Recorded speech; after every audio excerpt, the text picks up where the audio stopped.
sebagai rumah sakit pemerintah, jangankan milih pasien, ada masalah pelayanan sedikit saja, berita itu sudah sampai ke kepala daerah. Itu kalau bisa dilihat, ada IGD-IGD yang di rumah sakit swasta, itu bisa menjadi ICU, karena ventilator udah ditaruh di situ.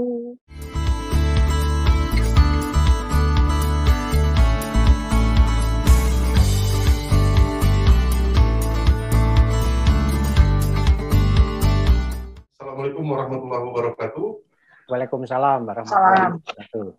Ketemu kembali dengan podcast terkait dengan manajemen rumah sakit. Kegiatan ini kita selenggarakan kerjasama antara PKMK, FKKMK UGM, Pusat Kebijakan Manajemen Kesehatan, Fakultas Kedokteran, Kesehatan Masyarakat dan Keperawatan Universitas Gadjah Mada, dan minat Magister Manajemen Rumah Sakit FKKMK UGM. Ini cukup panjang ya singkatannya. Ya, marilah kita mengucapkan shalawat dan syukur kita kepada hadirat Allah Subhanahu Wa Taala karena sampai hari ini kita masih diberikan kesehatan. Mudah-mudahan narasumber kita juga pada siang hari ini diberi kesehatan. Amin. Diskusinya atau diskusi kita ini siang ini bisa berjalan dengan lancar.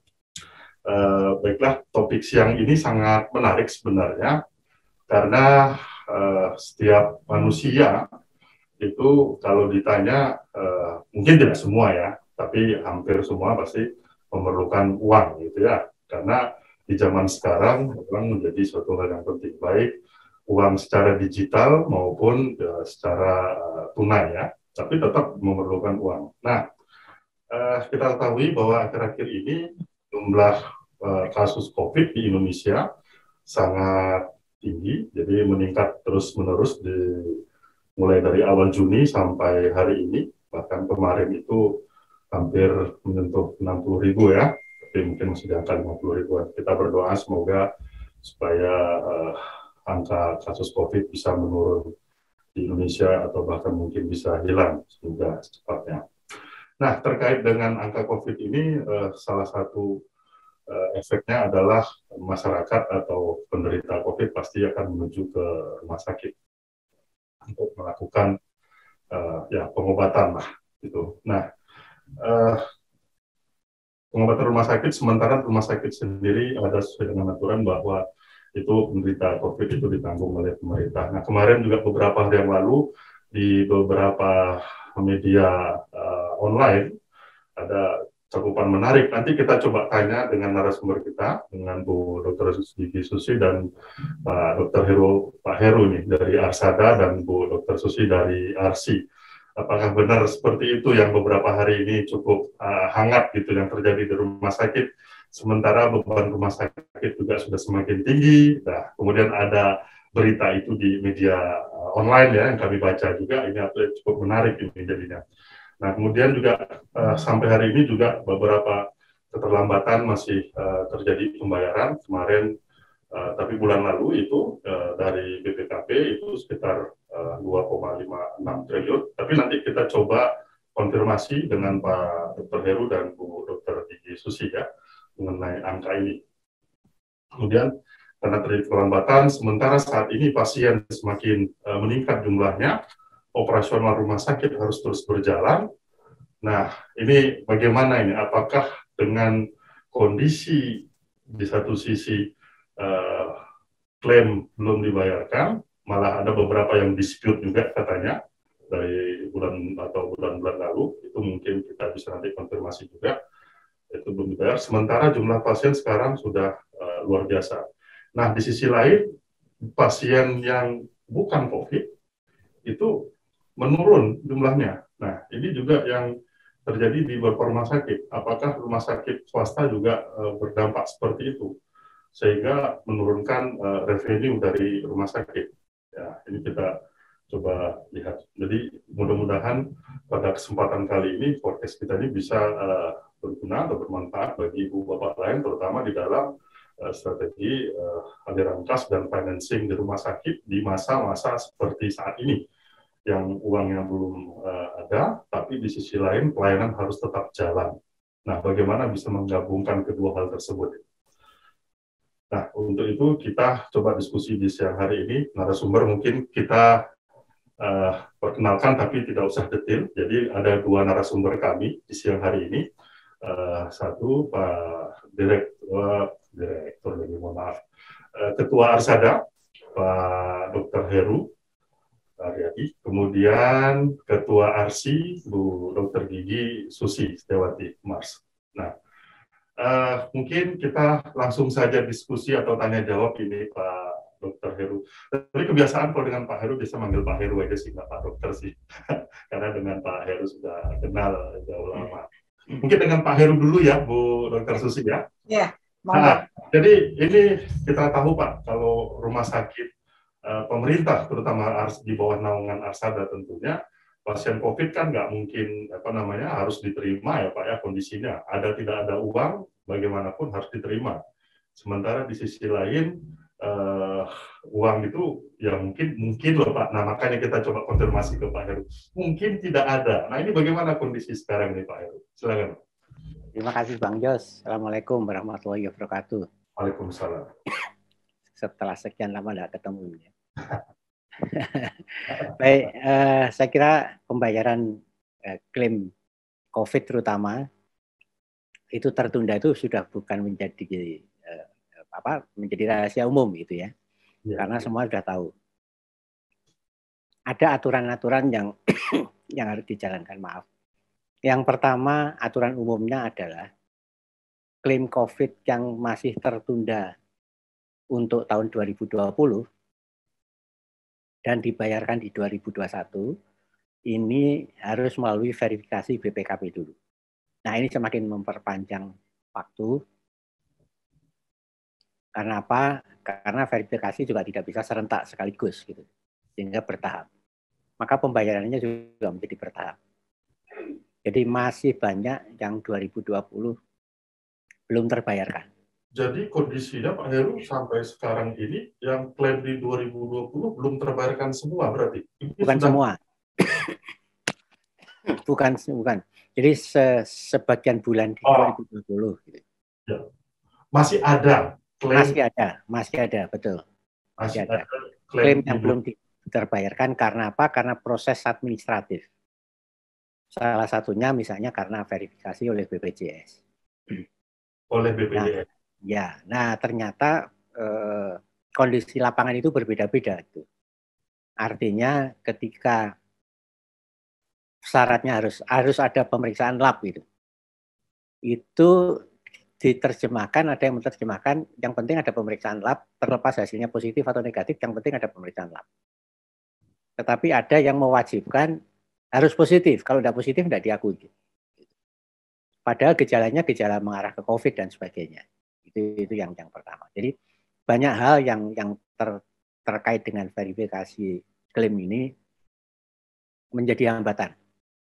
Kemudian juga yang di 2021 sebagian bulan juga masih belum terbayarkan, sebagian juga sudah sampai dengan bulan Juni.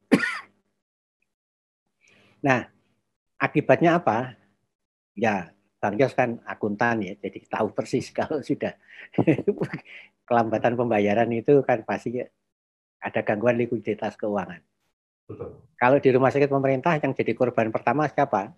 Jasanya para karyawan staf rumah sakit ini yang dalam tanda kutip dikorbankan tidak dibayar dulu. Karena kalau utang obat, utang yang lain itu tidak dibayar pada jatuh tempo, itu akan dikunci. Jadi yang jadi korban menjadi staf rumah sakit itu sendiri. Jadi kita beberapa kali mendengar ada protes dari karyawan yang belum terbayarkan karena sebetulnya masalah-masalah seperti ini. Saya kira gitu Bang ya sementara. Iya, oke. Jadi ini menarik nih Pak Heru. Jadi sebagian kita belum tahu ini sebagian kecil atau sebagian besar klaim di 2020 itu masih ada yang belum dibayarkan sampai hari ini. Karena alasannya masalah administrasi. Terus di sisi lain yang sudah dibayarkan sementara rumah sakit harus tetap beroperasional, ya kita lihat itu quote-unquote itu yang dirugikan atau yang dikorbankan staf rumah sakit. Jadi ini staf rumah sakit boleh kami katakan double impact nih Pak, sudah jatuh tertimpa tangga, sudah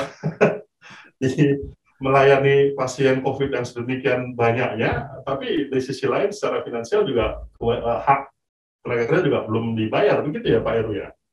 Ya, kurang tepat ibaratnya jatuh tertimpa tangga, tetapi jatuh tertimpa bertangga-tangga yang menimpanya gitu.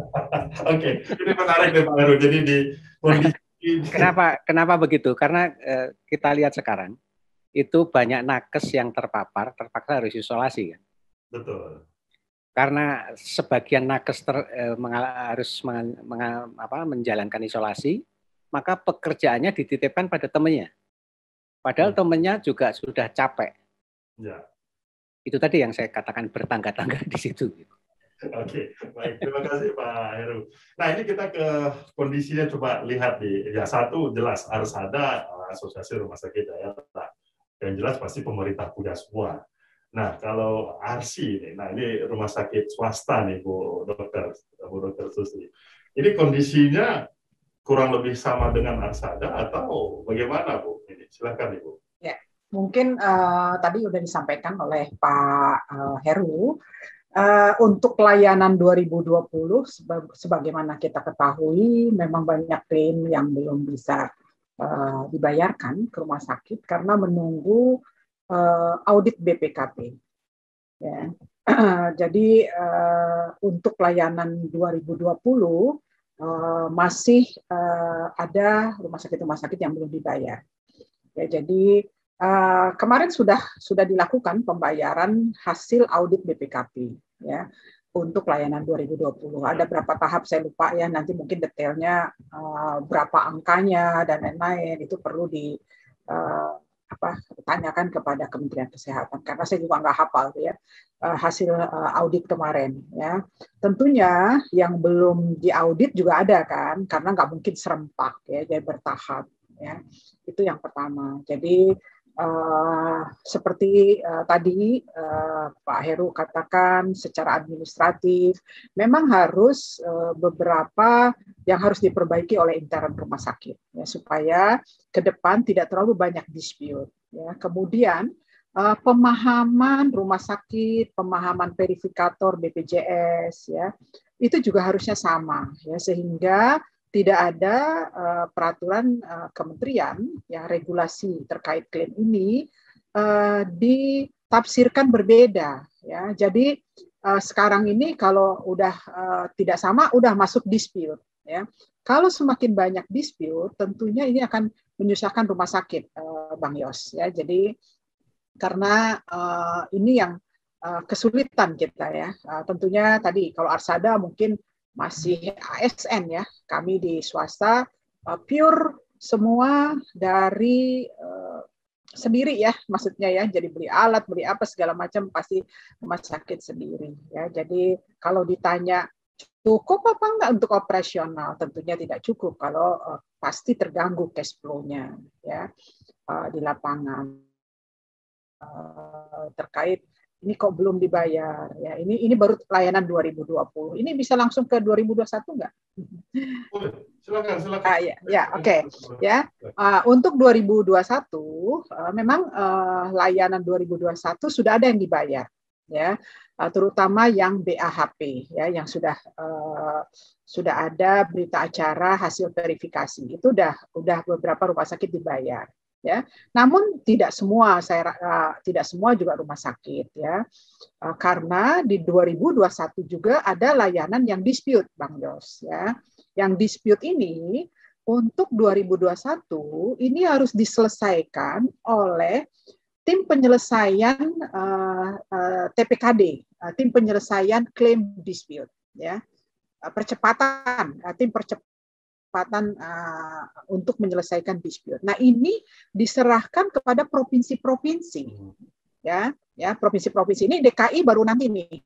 Siang sudah ini saya ikut meeting ya untuk DKI gimana caranya mempercepat untuk dispute layanan 2021 ya. Tetapi layanan 2021 yang BAHP-nya sudah keluar, ini juga belum semua dibayar, Bang Yos ya. Jadi kalau kita bilang Apakah rumah sakit semua dibayar? Ya, belum ya. Jadi saya random kemarin dari beberapa ketua ARSI cabang ya, saya menanyakan ya berapa rumah sakit mana sih yang belum dibayar, misalnya ya Januari, Februari, Maret, April, Mei, memang ada yang sudah dibayar ya, tetapi ada juga yang belum ya. Jadi nah saya rasa dengan kondisi lonjakan ini tentunya kalau kita lebih cepat dispute, lebih cepat diselesaikan, kemudian BAHP yang sudah memang harus dibayar lebih cepat, ini akan sangat membantu kami khususnya di rumah sakit swasta. Mungkin tidak hanya swasta ya, Pak Heru juga Arsada juga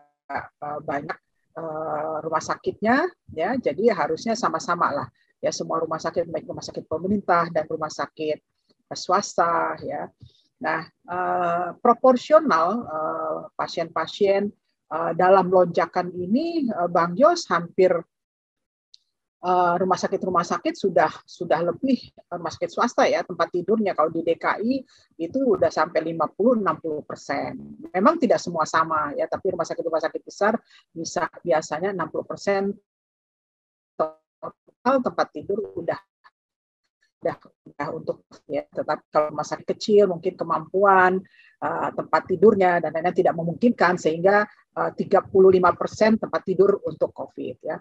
Ini sangat membantu kalau pemerintah mempercepat tadi ya, provinsi-provinsi TPKD-nya cepat ya untuk mengatasi dispute layanan 2021, kemudian pemeriksaan audit BPKP layanan 2020 cepat, sehingga tentunya kalau sudah ada ya juga cepat dibayar. Mungkin itu dari kami. Mungkin pasti bertanya Bang Yos, gimana rumah sakit swasta ini survive gitu ya? Ya pasti begitu tanyanya ya. Tentunya gimana sih kok bisa ini ya? Memang kami akhirnya mengatur, pasti kalau bayar obat duluan nih kita bayar ya, kalau enggak. Tapi ada juga mungkin yang bisa kita termin dari pembayaran dan lain-lain ya. Kalau karyawan pasti harus dibayar ya.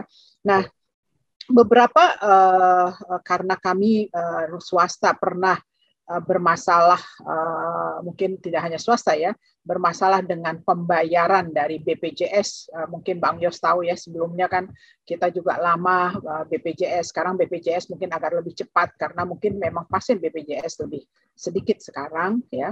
Nah, ada platform terkait SCF ya dari bank pemerintah ya, seperti Bank Mandiri, BNI. Nah, beberapa teman sekarang menggunakan platform ini ya. Kalau kita dan kami dari asosiasi sudah menjembatani dengan satu bank pemerintah untuk kira-kira bisa membantu teman-teman untuk mengatasi dispute claim dan pembayaran dari klaim COVID ini. Ini yang kami lakukan dan beberapa teman-teman sudah mengajukan untuk SCF ini, mudah-mudahan bisa membantu, namun tidak semua kan.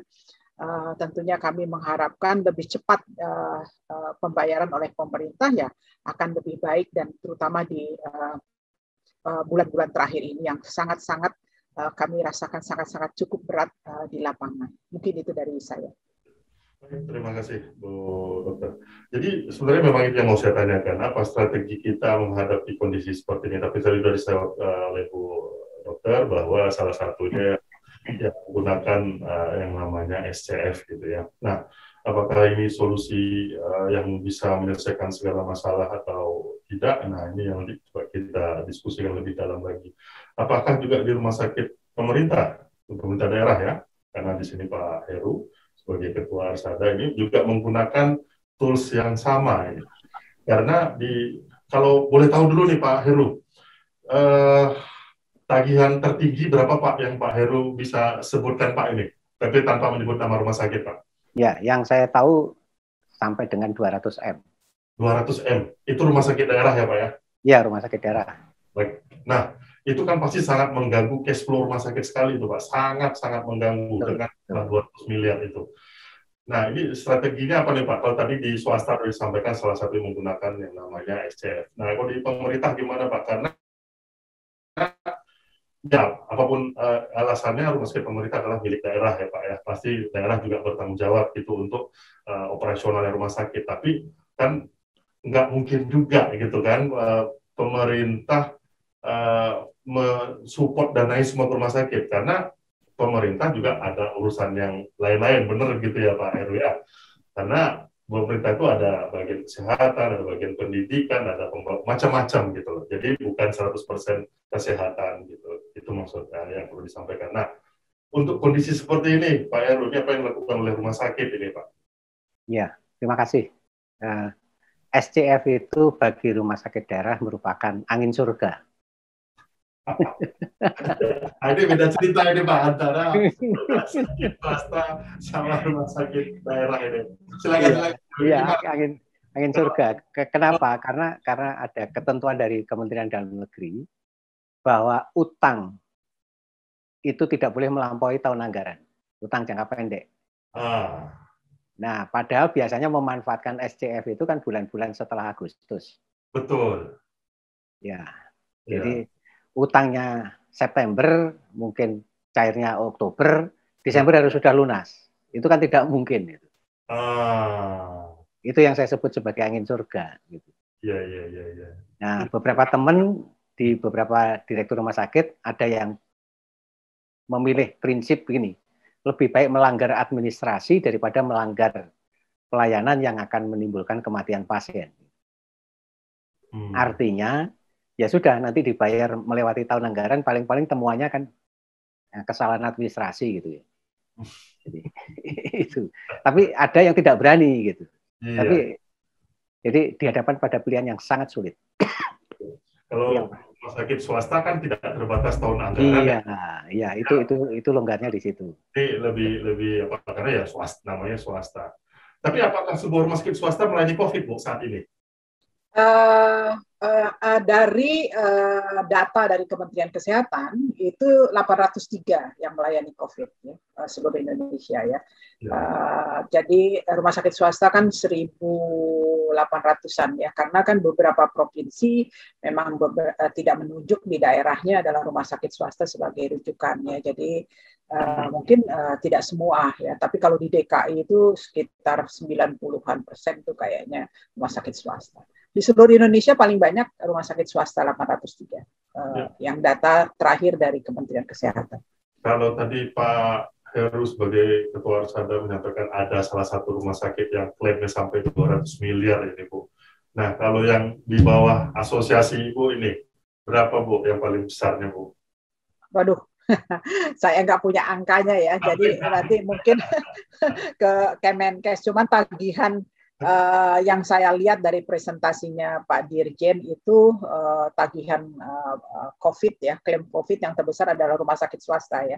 Jadi kalau nggak salah tuh sampai berapa T ya, 2020 itu 2020 itu layanan ke rumah sakit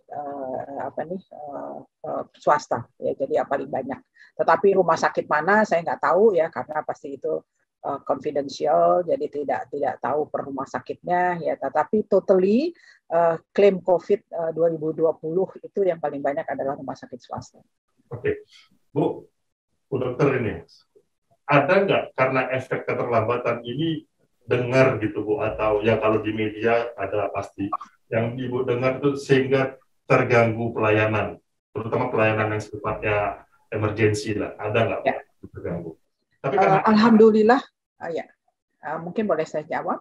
Ya. Alhamdulillah sih tidak ada ya Pak. Tentunya walaupun kita bermasalah terhadap cash flow dan lain-lain, tetap pelayanan kan harus yang terbaik kepada pasien. Ya, jadi tidak ada terkait hal ini sehingga mutu pelayanan ataupun tidak terima lagi pasien dan lain-lain, enggak ya. Apalagi sekarang dengan cukup banyaknya pasien yang berdatangan dan rumah sakit juga nambah tempat dengan tenda-tenda, itu sudah dilakukan oleh teman-teman ya, walaupun mungkin kalau kita bilang kita belum dibayar, tapi tetap kita harus optimal bersama-sama untuk melayani COVID ini. Berarti bisa kami simpulkan ini untuk di ORC gitu, Bu. Ya, yang penting pelayanan tetap nomor 1. Walaupun permasalahan finansial sebenarnya sangat menggunung juga kan gitu ya Bu. Tapi itu ya ditaruh di belakang dulu lah. Tetap yang di depan itu adalah pelayanan kepada pasien, begitu ya Bu ya. Iya. Iya. Kalau Pak Heru ini Pak Heru di rumah sakit daerah ini seperti apa ini Pak? Mengganggu nggak, sampai mengganggu nggak aktivitas pelayanan ini? Ya, jujur kalau dikatakan mengganggu atau tidak, mesti ya mengganggu lah. Ya. Nggak mungkin nggak mengganggu. Cuman kadar terganggunya ini tergantung bagaimana cara penyelesaiannya. Jadi salah satu contoh begini, keterlambatan pembayaran jasa pelayanan itu kan menimbulkan demotivasi staf. Ya. Kalau terjadi demotivasi pasti ya dampaknya pasti pada pelayanan. Cuman tidak sampai dalam tingkat yang serius atau parah gitu. Itu barangkali yang terjadi di lapangan. Oke, berarti tetap ada mungkin terganggu tapi tidak sampai ke faktor-faktor yang serius atau yang emergensi sifatnya mungkin Pak Heru ya. Ya. Mungkin ada demotivasi dari karyawan, mungkin begitu Pak Heru? Ya, sebagian terjadi itu. Demotivasi itu. Oke, jadi memang. Nah ini mungkin kalau kita podcast nggak usah lama-lama mungkin Pak, mungkin dari Pak Heru dulu deh, apa nih strategi, ya selain tentu SCF angin tadi lah, apa yang harus dilakukan oleh rumah sakit nih, menurut Pak Heru sebagai Ketua Arsada ini, terutama di rumah sakit pemerintah, apa yang harus rumah sakit lakukan? Di satu sisi, klaimnya masih ada dispute-nya atau yang belum dibayarnya, tapi di sisi lain sekarang kita tahu bahwa lonjakan pasien sangat luar biasa sekarang ini. Nah ini apa nih strateginya ini, terutama strategi di tataran pimpinan rumah sakit ini, Pak Heru. Silakan Pak Heru. Ya maaf. Orang melihat bahwa rumah sakit daerah itu relatif enak karena Pemda toh punya uang itu. Tapi tadi Bang Yos sudah menyampaikan bahwa Pemda juga yang diurus banyak. Itu yang pertama. Yang kedua, bahwa pengelolaan keuangan daerah itu ada aturan yang mengikat. Salah satunya adalah peraturan pemerintah nomor 12/2019 tentang keuangan daerah. Itu tentu harus ada aturan-aturan yang dipatuhi, beberapa langkah yang harus dipatuhi, saya kira Bang Yos juga tahu. Ya. Nah, oleh karena itu teman-teman yang pertama berusaha untuk mengajukan refocusing. Cuman itu juga tidak mudah, meskipun kalimatnya sederhana, refocusing itu. Tapi pelaksanaannya tidak mudah, karena tergantung dari masing-masing daerah. Nah, oleh karena itu, ya berbagai alternatif itu mesti dipilih. Mana yang ditempuh duluan, gagal, alternatif berikutnya, gagal, alternatif berikutnya. Jadi, salah satunya memang SCF, tetapi sekali lagi, dalam hal terpaksa ya SCF itu yang dijalankan. Itu Bang Yos. Ya, tapi ya itu tadi SCF, tapi tidak bisa juga karena ada aturan-aturan yang mengikat di pemerintah ya Pak Heru ya. Jadi semoga ini klaim ini bisa cepat cair. Hal pengalaman BPJS mulai dari ya kurang lebih 7 tahun ini seharusnya bisa menjadi pembelajaran untuk bisa mempercepat klaim proses dari, walaupun di awal tadi Bu Dr. Susi sudah mengatakan ya antara petugas klaim dan lain sebagainya juga masih ada belum satu bahasa nih sepertinya. Ya, Bu Dr. Susi ini sebagai ketua ARSI ini Bu, jadi rumah sakitnya juga paling banyak ini kan Bu ya, ini karena definisinya rumah sakit swasta kan gitu ya. Nah ini bagaimana Ibu ini solusi di tengah sama dengan yang kami tanyakan dengan Pak Heru tadi, di tengah jumlah pasien yang semakin luar biasa ini, tapi di sisi lain klaim belum cair. Ya, mungkin ada beberapa yang harus kita supaya intern rumah sakit dan dari ekstern tentunya dengan kementerian dan BPJS ya.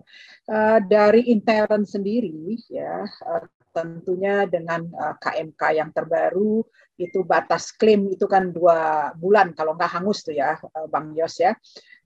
Ini juga rumah sakit harus mempercepat pengajuan klaim ya ke Kementerian Kesehatan. Jadi tentunya kalau mempercepat cepat, tentunya juga harus ada suatu tim yang menangani di masing-masing, ya, sehingga itu klaim-klaim tersebut bisa segera diajukan, ya. Jadi tidak numpuk lah kalau bahasa ininya. Jadi jangan ditumpuk, tetapi harus sesuai, karena kalau tidak nanti klaimnya juga tidak bisa kita klaim, ya, karena ada batas waktunya.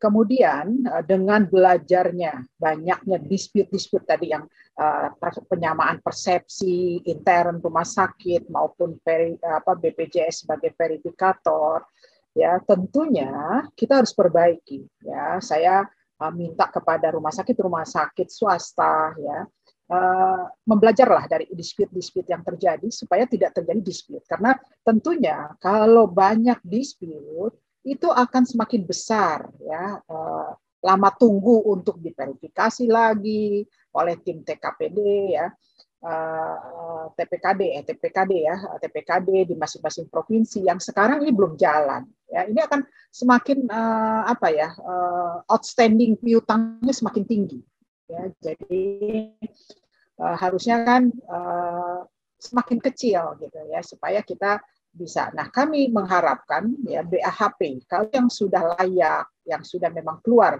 berita acara verifikasinya, ya, pemerintah harusnya segera membayarkan. Ya, jadi percepatan pembayaran yang kami tunggu, ya, kalau sudah layak, ya, segera dibayar, ya.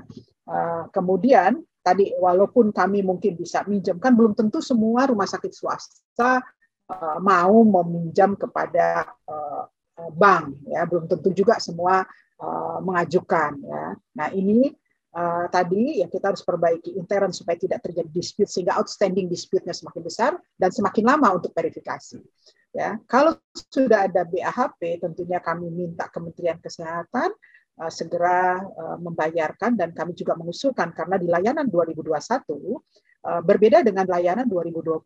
Waktu itu kami diberikan uang muka, ya, uang muka. Misalkan klaim kita ajukan misalkan 1 miliar, kami dikasih uang muka 500. Nah, untuk layanan 2021 ini Bang Yos belum ada, ya, belum ada, ya. Jadi 2021 ini nggak ada, ya. Kemarin kami juga sudah mengajukan bahwa ini layaknya sesuai lah dengan aturan yang sudah dikeluarkan, sehingga kami sedikit bernapas lega, ya. Kalau kami kemarin minta, ya, kalau nggak 50%, aturannya kan 50% dari tagihan, ya.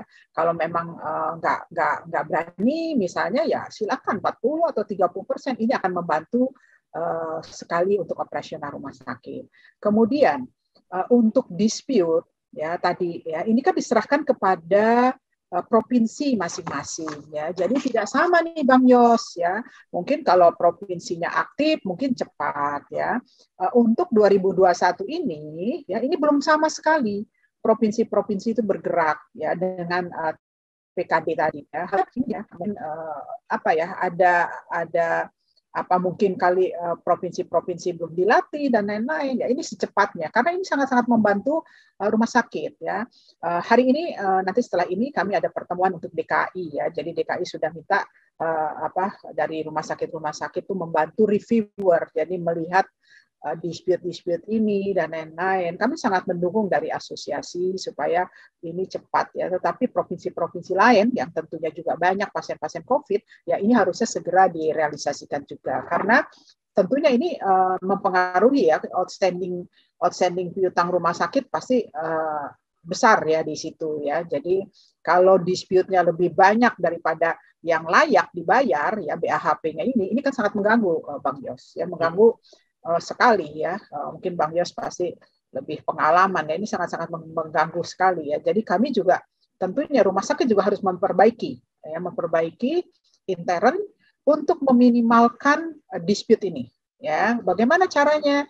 Ya, dari segi administrasi, kelayakan klaim itu sesuai dengan panduan dan lain-lain. Ini harus dimengerti oleh rumah sakit juga dan diperbaiki sehingga klaim yang diajukan itu tidak terlalu banyak dispute-nya. Mungkin itu Bang Yos. Ya, jadi memang mulai dari hulu harusnya sudah bagus gitu, ya, Bu Dokter, ya. Ya. Maksudnya saat proses klaim itu maksudnya harus dilengkapi semua dokumen dan lain sebagainya. supaya dispute itu bisa diminimalis atau malah dihilangkan gitu seharusnya. Jadi supaya apa yang kita klaimkan bisa dibayarkan sesuai dengan jumlah dan waktu tentunya, gitu ya. Nah, ini memang kalau kita diskusi ini nggak habis-habis ini, kayaknya mungkin satu sore juga nggak akan selesai permasalahan uang ini. Gitu. Tapi karena kita juga punya waktu, kalau kita diskusi begini, kalau lama-lama nanti nggak menarik lagi nanti ditonton. Kita buat sesi 2-nya nanti akan datang, lebih menarik lagi bagaimana kondisi real di rumah sakitnya ini kan gitu. Ini kita diwakili oleh ketua-ketuanya. Nah, nanti mungkin kita lihat kondisi realnya di lapangan ini. Apakah masih berdarah-darah atau memang nggak ada masalah kan gitu ya. Ini juga menarik kita untuk diskusikan. Kemudian juga tadi kalau dapat kita lihat di sini memang klaim itu masih ada yang belum bayar semua. Kemudian juga rumah sakit juga harus ada yang memperbaiki juga, terutama terkait dengan sistem dan dokumen-dokumen terkait dengan klaimnya juga. Sebetulnya saya ingin membahas yang beberapa hari ini cukup hangat, tapi kelihatannya itu nanti sesi berikutnya saja, terkait yang katanya ini kan di media sosial itu rumah sakit itu hanya mau menerima pasien COVID yang ringan gitu karena klaimnya jumlahnya sama. Ini menarik sebenarnya. Atau mau dibicara 2-3 menit Pak Heru? Boleh. Atau boleh. Ya silakan Ibu Susi. Oke. Mungkin saya jawab ya, Bang Yos ya. Kalau dilihat itu kita sudah ada peraturan dari Kementerian Kesehatan ya. Di 4718 ya 2020 kemarin ya, itu sudah jelas ya, ringan itu nggak bisa dirawat di rumah sakit ya, itu harus isoman atau di wisma atlet atau di rumah sakit darurat ya, karena kalau kita verifikasi juga pasti udah nggak layak tuh Bang Yos ya, jadi udah mental ya, udah nggak bisa diklaim ya, jadi kita harus balik lagi kepada peraturan regulasi yang sudah dikeluarkan ya, jelas rumah sakit nggak bisa mengklaim kalau itu ringan ya, itu udah nggak di cover ya. Sekarang kan kalau ringan itu isoman Bang Yos ya, jadi nggak mungkin. Dan sedang juga sekarang nih Bang Yos ya, sedang kalau masih bisa di isoman, kita pasti meminta pasien tersebut isoman ya. Jadi terus terang kalau misalnya kita klaim juga nggak mungkin dibayar, ya pasti itu akan mental, ya nggak bisa masuk di verifikasi, ya. Jadi kita harus kembalikan kepada aturan yang sudah dikeluarkan oleh Kementerian Kesehatan. Itu jelas yang diklaim itu sedang keberat gitu. Dan dengan lonjakan ini di bulan Juni itu terus terang kita kalau mau yang sedang juga kita pinginnya itu di rumah. Kalau tidak ada tambahan ada komorbid mungkin nggak di ini. Mungkin memang perlu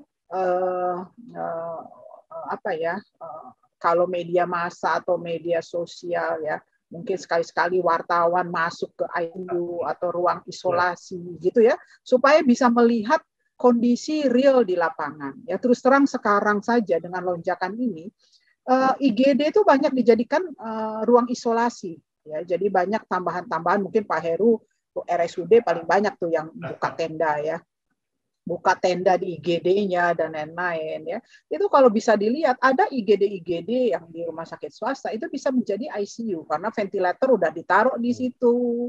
Ya, kemudian kita juga menambah investasi, ya, beli HFNC dan lain-lain.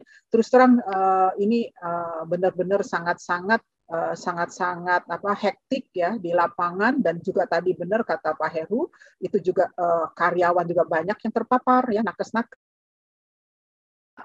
Pasti daya tahan tubuh rendah karena terus terang pasien kita kan nggak mungkin nolak ya Bang Yos ya, orang yang datang ya. Saya sebagai ketua ARSI setiap hari orang nitipin ke saya untuk tempat tidur ya, banyak sekali ya. Saya kadang-kadang kepikiran nggak bisa tidur ya untuk mencarikan tempat tidur di mana saja ya. Saya sampai bilang masuk IGD aja udah beruntung karena tuh pasien udah muter-muter ke 5 rumah sakit itu nggak dapat tempat tidur atau nggak bisa masuk ke IGD karena ditolak karena IGD-nya cukup membludak ya. Jadi tentunya memang tadi kami mengharapkan ya kalau ringan ya memang di rumah ya. Jadi saya mengharapkan rumah sakit itu pasti sudah mental dan sudah tidak bisa kita klaim ke Kemenkes kalau yang ringan. Mungkin itu dari saya. Oke, baik. Berarti terima kasih Bu ini tentang informasinya ini. Pak Heru mungkin ada yang ditambahkan Pak atau cukup? Ya sudah lengkap yang disampaikan oleh Bu Susi tadi. cuman begini satu kalimat bahwa sebagai rumah sakit pemerintah jangankan milih pasien, ya ada masalah pelayanan sedikit saja berita itu sudah sampai ke kepala daerah. Iya. Itu yang nanti jadi perkara gitu. Jadi memang tidak betul bahwa isu-isu semacam itu. Saya kira itu. Ya. Jadi memang hal yang menarik Pak di tengah-tengah pandemi COVID yang semakin besar ini, pasien rumah sakit semakin tinggi. Di sisi lain juga ada ya kita mengatakan masalah finansial mungkin, tapi bukan tidak 100% masalah, tapi ada faktor masalah di sisi keuangan. Ini bagaimana cara memanage satu di pelayanan, satu di keuangan. Tapi tadi dari sampaian Pak Heru dan Bu Dr. Susi bahwa pelayanan belum ada yang terganggu, kan gitu ya. Dan kami berharap ya orang yang di luar rumah sakit ini, kita karena bukan yang bukan di rumah sakit, kita orang yang di luar rumah sakit berharap pelayanan jangan sampai terganggu gara-gara aspek keuangan. Walaupun kita tahu kalau nggak ada uang juga rumah sakit nggak bisa jalan. Mungkin perlu ditegaskan Bang Yos. Ya silakan Pak. Tidak terganggu yang serius gitu, karena kalau nanti dibantah sama anggota saya, siapa bilang nggak terganggu gitu. Ya, nah itu kan harapan dari kami Pak, orang yang bagian dari rumah sakit, maksudnya bukan bagian ini, kita bukan staf rumah sakit, tapi kita kan ada di luar. Kita bagian dari manajemen kesehatan gitu, tapi tidak. Ya kita harapkan tidak ada gangguan, walaupun ada gangguan mungkin gangguan kecil lah gitu. Itu kita harapkan gitu loh Pak. Kalau faktanya nanti seperti apa ya nanti kita diharapkan pertemuan yang berikutnya kita juga mengundang direktur rumah sakit ini. Jadi dengan senang hati. Jadi ini anggotanya Pak Heru dan anggotanya Bu Susi ini kita undang ini benar apa tidak gitu. Jangan-jangan apa yang disampaikan oleh Pak Heru dan Bu Susi ini berbeda dengan lapangan gitu. Kalau berbeda kan jadi ada yang aneh. Tapi kalau memang benar kondisinya seperti ini, tapi mungkin ceritanya lebih seru lagi mungkin karena mereka bapak-bapak dan ibu-ibu direktur itu yang sehari-hari ada di rumah sakit ini mau nggak mau ya harus ya mungkin kita akhiri dulu podcast kita di hari ini. Semoga dapat menjadi pelajaran dan menambah wawasan kita terkait dengan aspek di keuangan rumah sakit. Terima kasih untuk Bu Bapak yang sudah mendengarkan kita di siang hari ini. Semoga kita selalu dalam kondisi sehat, walafiat, karena angka COVID makin terus meninggi. Salam sehat ini untuk Bu Dr. Susi, Bu Pak Heru. Salam sehat, semoga kita selalu sehat semua. Akhirul kalam. Assalamualaikum warahmatullahi wabarakatuh. Waalaikumsalam warahmatullahi wabarakatuh. Terima kasih. Salam sehat. Salam sehat.